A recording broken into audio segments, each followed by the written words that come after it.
Hello friends, welcome to my study channel. दोस्तों, स्वागत है आपका मेरे इस चैनल पे। दोस्तों, जैसा कि मैंने आपके साथ कमिटमेंट किया था कि मैं बिहार सिविल कोड के लिए, एमटीएस के लिए, सारे के लिए मैं रीजनिंग का बैच पढ़ाऊंगा, तो आज से मैं ये रीजनिंग का क्लास स्टार्ट कर दिया है। तो दोस्तों, आप लोग जितने भी दोस्तों हैं, एक दूसरे से अपने ग्रुप में जुड़ जाए। दोस्तों, जैसा कि आज रीजनिंग का पहला क्लास है और हम देख रहे हैं कि सबसे पहला जो हमको पढ़ना है वो इंग्लिश अल्फ़ाबेट। इंग्लिश अल्फ़ाबेट देखने में तो आपको इजी लगता है, लेकिन इसके क्वेश्चन आपको फंसा देंगे। जैसे आप समझिए, एकदम बेसिक टू हाई लेवल पे हम चलेंगे। उम्मीद करते हैं कि आप लोग अच्छे से इस वीडियो को देखिए और अच्छे से समझिए।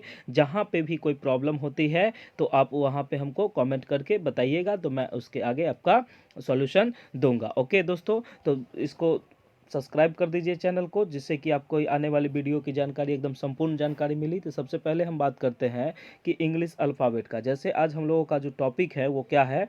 English alphabet. अब समझिए इंग्लिश अल्फ़ाबेट क्या होता है। सबसे पहले इसका इंट्रो हम देते हैं कि इसमें क्या करता है, अंग्रेजी वर्णमाला के स्थान, क्या चीज़ हमको देखना है? अंग्रेजी वर्णमाला के स्थान, जिसको कि हम क्या कहते हैं? पोजीशन। क्या कहते हैं?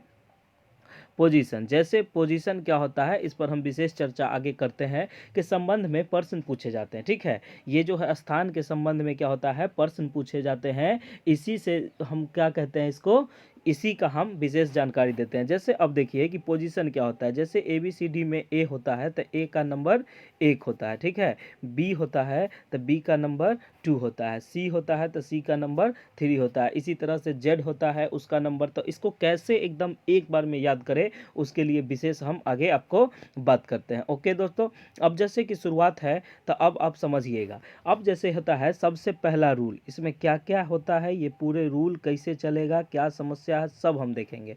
सबसे पहला रूल जो होता है, जैसे क्या कहते हैं इसमें ए टू जेड क्या होता है, A to Z. A to Z जो होता है उसके सारे अक्षर को हम क्या कहते हैं? ए टू जेड चीज़ को हम इंग्लिश अल्फ़ाबेट कहते हैं। इसी चीज़ को हम क्या कहते हैं? English alphabet. ये चीज़ आपको समझ में आ गई होगी अच्छे से, कोई दिक्कत नहीं है कि ए टू जेड को हम क्या बोलते हैं? English alphabet. इसमें टोटल 26 लेटर होते हैं। कितने लेटर होते हैं? 26 लेटर होते हैं, और सारे का कोई ना कोई पोजीशन होता है। ठीक है, इसी तरह से ए बी सी में कितने होते हैं? ए टू जेड को हम इंग्लिश अल्फ़ाबेट कहते हैं। ये एक क्रम में लिखा जाता है। ठीक है, ये क्या होता है? ये एक क्रम में लिखा जाता है, प्रत्येक का अपना स्थानीय मान होता है। इसी को हम क्या बोलते हैं? English alphabet. अब दूसरा चीज़ जो है इसमें, वो आप समझिए रूल 2। तो रूल 2 में देखिए क्या है, इस बात को आप थोड़ा समझिए अच्छे से। रूल 2 में जो आपको दिखाई देगा वो है कि इंग्लिश अल्फ़ाबेट में 5 वॉवेल होते हैं। कितने वॉवेल होते हैं? 5 वॉवेल होते हैं। 5 वॉवेल होते हैं, ये तो आपको पता होगा।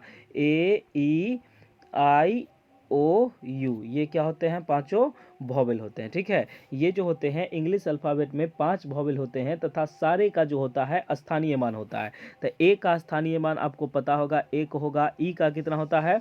ई का होता है 5, और आई का होता है 9। उसी तरह से ओ का होता है 15, और यू का होता है 21। दोस्तों, अब आप कहिएगा कि आपको ये याद कैसे है, तो आप लोग को भी ये याद हो जाएगा, बस आप इसमें बने रहिए। जैसे अब तीसरा रूल जो कहता है, रूल नंबर 3, वो क्या कहता है, इस बात को आप समझिए।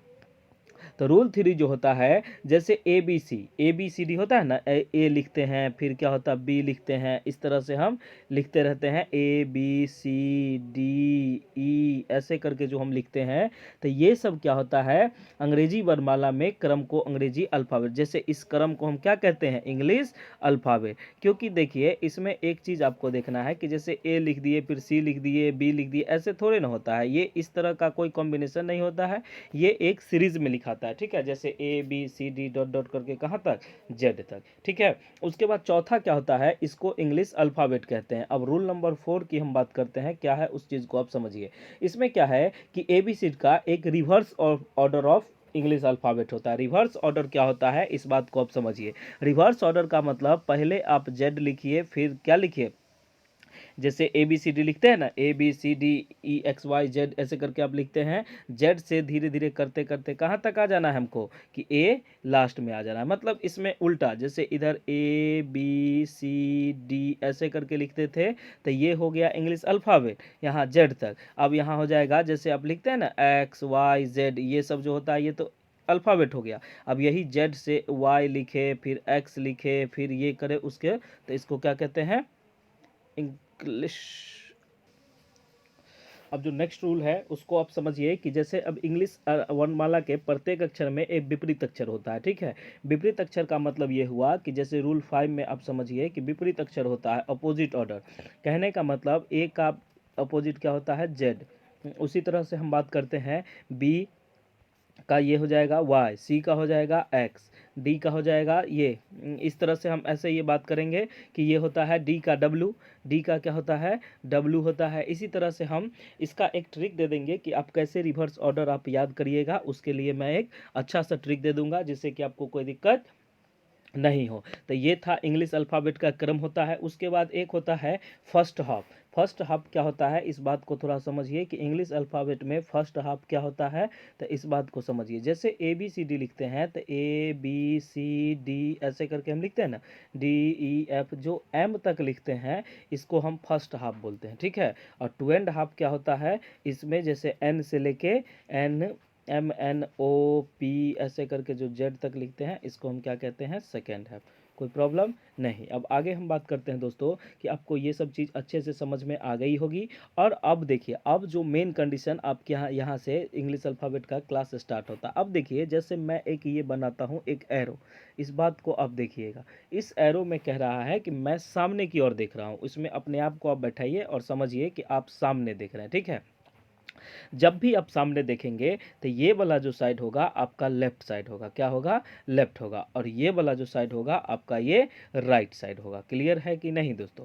देखिए यही एक समस्या जो आपके साथ आती है। राइट मीन्स होता है दायां और लेफ्ट मतलब क्या होता है, बायां। ये बात आपको समझ में आ गई। बस इसी कॉन्सेप्ट को आप समझिए कि इस साइड क्या होती है, लेफ्ट होती है, और ये साइड क्या होती है, राइट होती है। बस ये चीज़ आपको अगर क्लियर हो जाए तो ये इंग्लिश अल्फ़ाबेट आपसे एकदम फ्रंट लाइन पे क्वेश्चन सब आपका बनेगा। अब जैसे हम ए बी सी डी की बात करते हैं, जैसे हम ए बी सी डी ऐसे करके जब चलते हैं, F G H dot dot करते कहाँ तक, जेड तक। तो अब देखिए कि हम इस प्रोसेस में जा रहे हैं तो हम किधर जा रहे हैं। अब एक बात कीजिए कि जैसे आप मान लीजिए कि हम यहाँ पे हैं, ठीक है, और मैं ऐसा शुरू करता हूँ तो ये देखिए आपकी ये बाएं है ना, बाएं से दाएं में हम जा रहे हैं। हम कहाँ जा रहे हैं, बाएं से दाएं की ओर। जैसे आप देखिए कि इसमें क्या होता है, बाएं से दाएं, जैसे हम इधर से यहाँ से जाके इधर चल रहे हैं ये, तो इस ऑर्डर में जो जा रहे हैं हम यहाँ ई तो आपको बताए थे कि अब मान लीजिए कि आप ई पे हैं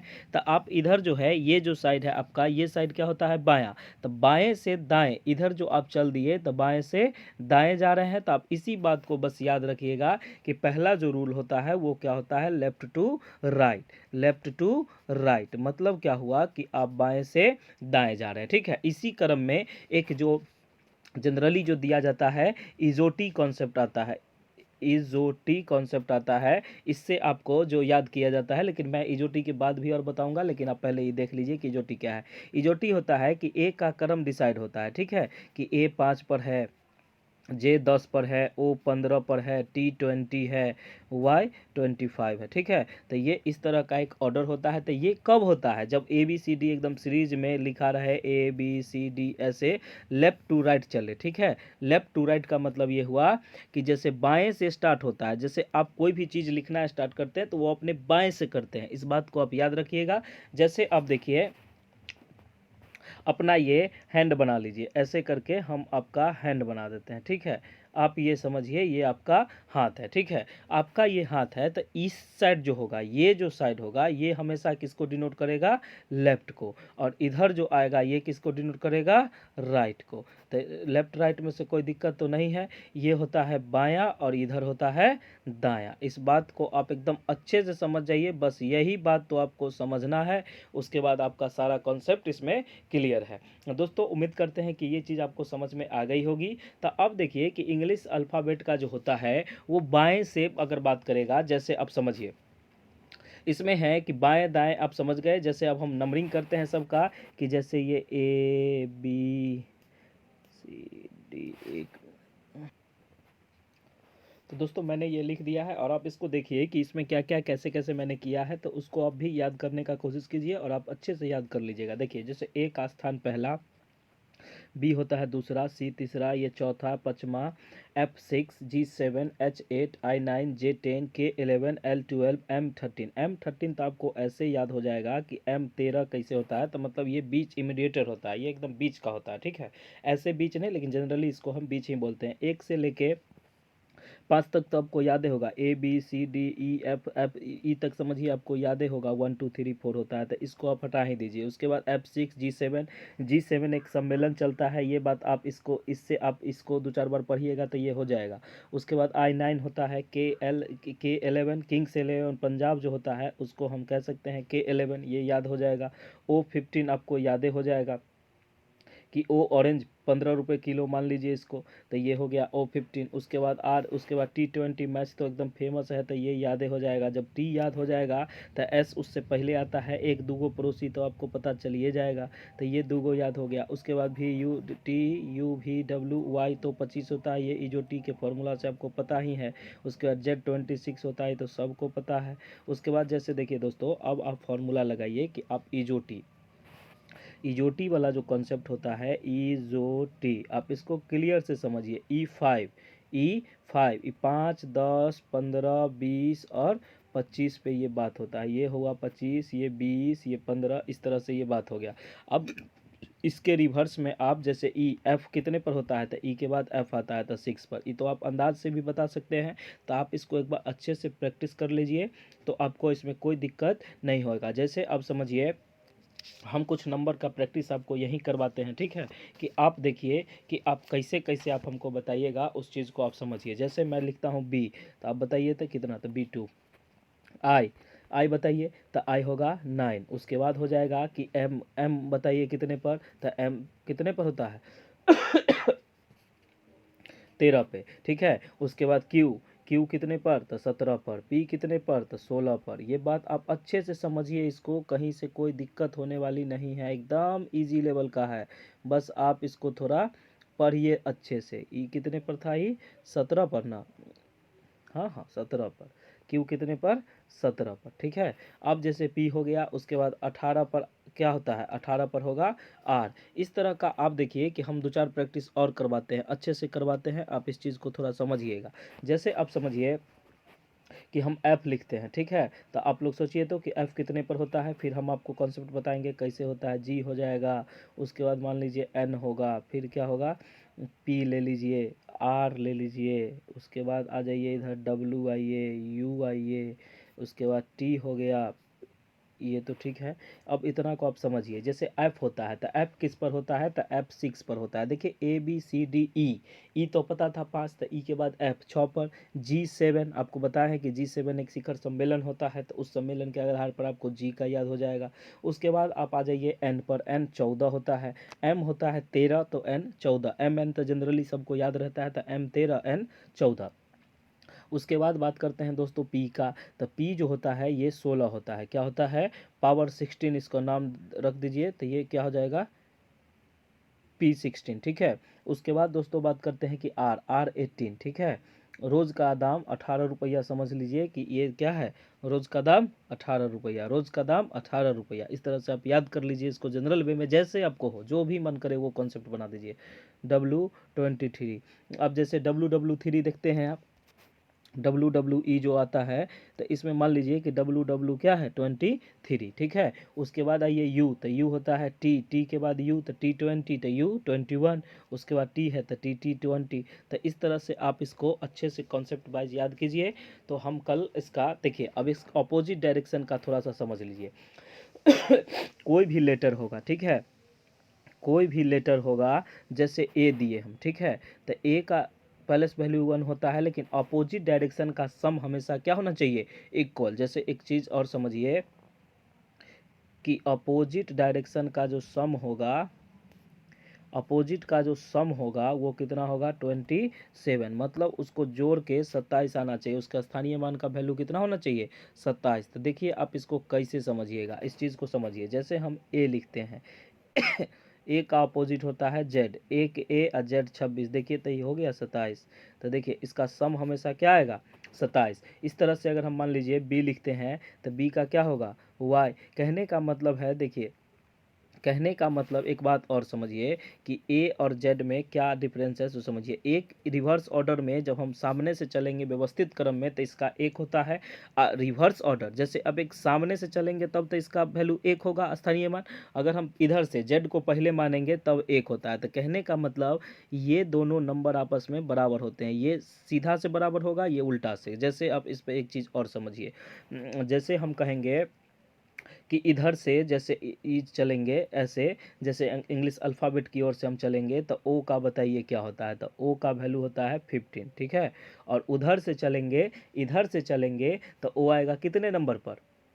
तो देखिए आप ओ का अपोजिट क्या होगा,